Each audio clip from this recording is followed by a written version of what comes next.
Dr. Shabir, welcome to Let the Quran Speak. Pleasure to be on. Now, we are continuing our series on abrogation, and now we want to look at what modern academics have said about this theory of abrogation. And Dr. Shabir, I imagine this isn't really a new concept for them, because I imagine that other literature have also gone through this process of abrogation.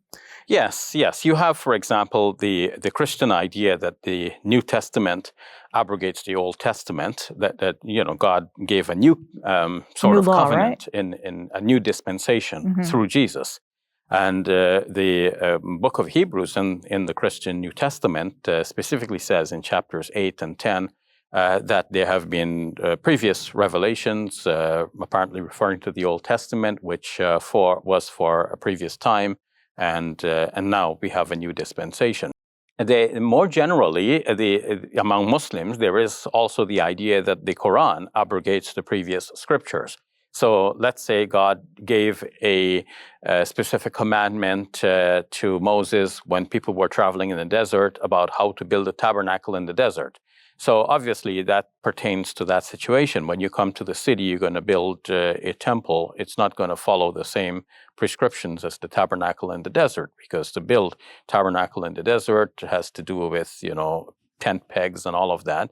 But the city life has its own needs, and you're going to build a temple according to different rules. So rules may be given for a specific time, for a specific place, for a specific concern or circumstance, and later on that law could be repealed. So this is generally understood. So what modern scholars do you have in mind in terms of how they have critiqued the theory of abrogation? There are several scholars, and nowadays, of course, the religion of Islam is being studied in universities throughout the Western world, and it is a topic of study like any other subject matter. And academics have come a long way. They used to, at one time, be heavily influenced by Christian theologies and approaches, but now it is mostly secular, and they examine the religion of Islam as they might examine any other religion. So a variety of approaches have been taken with regards to the theory of abrogation among these scholars. For example, Richard Bell and his student William Montgomery Watt, in their book Introduction to the Quran, they take the view that when the Muslim scholars are talking about the possibility of abrogation, meaning that some verses of the Quran were once recited but are no longer in the Quran itself, they attribute this to a normal happenstance that the Prophet Muhammad, peace be upon him, may have been preaching. People have a vague memory that certain verses were with them, but they don't see it in the Quran now, but that's okay with them, and it's part of the process. But at the same time, as William Montgomery Watt points out in that book, nothing that was to be included in the Quran could have been left out, because it was a public process, and it's inconceivable that there is something that deserved inclusion and the Muslims missed it. And at the same time, nothing could have been put into the Quran that did not deserve to be there, because again, the public process would not allow for that, because Muslims would protest if somebody tried to include something that was not genuinely part of the Quran. But at the same time, he holds to the possibility that the Prophet Muhammad, peace be upon him, revised the Quran over time. So he preached the Quran.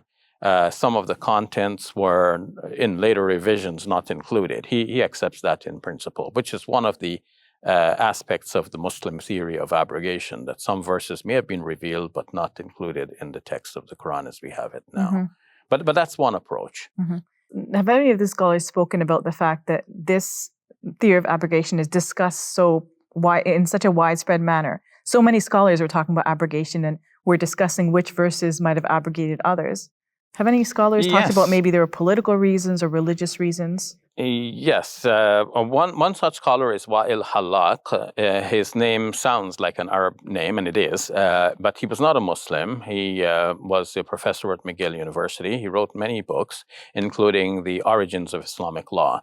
And in that book, he speaks of abrogation as a distinct topic, and he says that it seems that Muslims, and Muslim scholars more specifically, we're looking at their situation on the ground. They have certain practices which have become common among Muslims, and now they're comparing those practices with the Quran. And they're finding that some of their practices do not match what is in the Quran. So the explanation that arose among Muslims was that, maybe there was a verse of the Quran that was once revealed to the Prophet, peace be upon him, that would justify these practices among Muslims, because otherwise it would mean that Muslims are not following the Quran. So the Muslim response is that, yeah, we are following the Quran, just not the Quran that's in the hands of the Muslims today. We are following conceptually Quranic verses which were revealed but not included.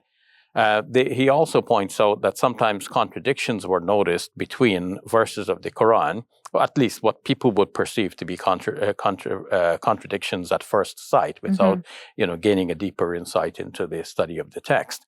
And the simple response from the Muslims at that time was that, okay, well, one verse trumps the other one, so we have here what they call the theory of abrogation.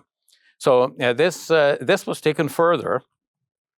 A scholar who became widely known in this field of the study of abrogation is John Burton.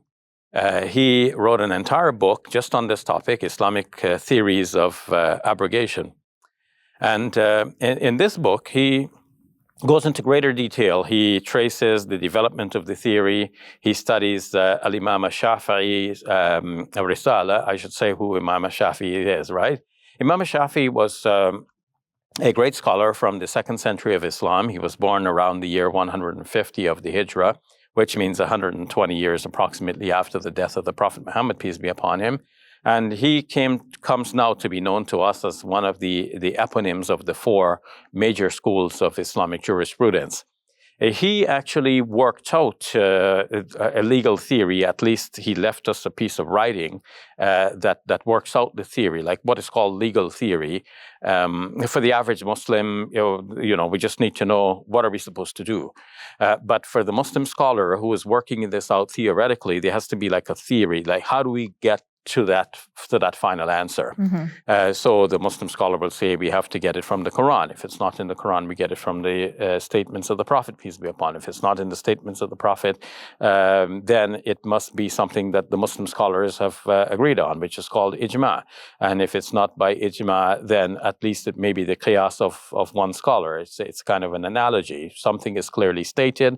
We're going to, by analogy, take what is stated about one situation and apply it to another situation which is analogous to the previous one. So this is called legal theory. How do we get from A to B, from the Quranic verses to the application on the ground?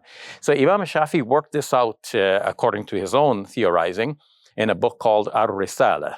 And John Burton studies this in great detail, and other writings of Imam Shafi and other early scholars as well, to see what Muslim scholars were theorizing about and what led to this idea of abrogation. So for Imam Shafi and some others at the time, again, like Wael Hallaq said, they have to show the compatibility between what is being practiced by Muslims and what is mentioned in the Quran. And if it's not there in the Quran, there is the conception that it must have been in a verse of the Quran elsewhere, but it's not in the Quran as we have it now. For Imam Shafi as well, we could not have that a practice of the Prophet Muhammad, peace be upon him, is different from the Quran. Because this would lead to the idea that the Prophet Muhammad is not himself following the Quran. So the Quran dictates for Muslims what we're supposed to do. But the Prophet Muhammad, peace be upon him, is the first Muslim.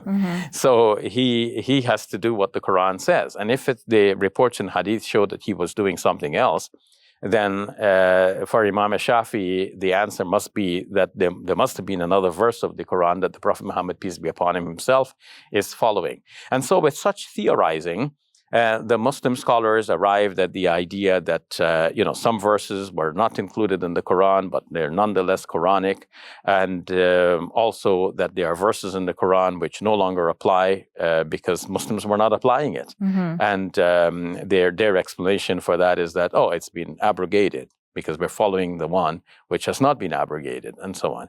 rather than piecing together all of the verses on a topic and coming out with a distilled answer that really is the flavor of all of these verses put together. All right, thank you for that, Dr. Shabir. I think next time we'll look at what Muslim scholars have said about abrogation, modern Muslim scholars. Sure, I look forward to that. If you enjoyed this video, click like and subscribe. And please donate to support our work at QuranSpeaks.com.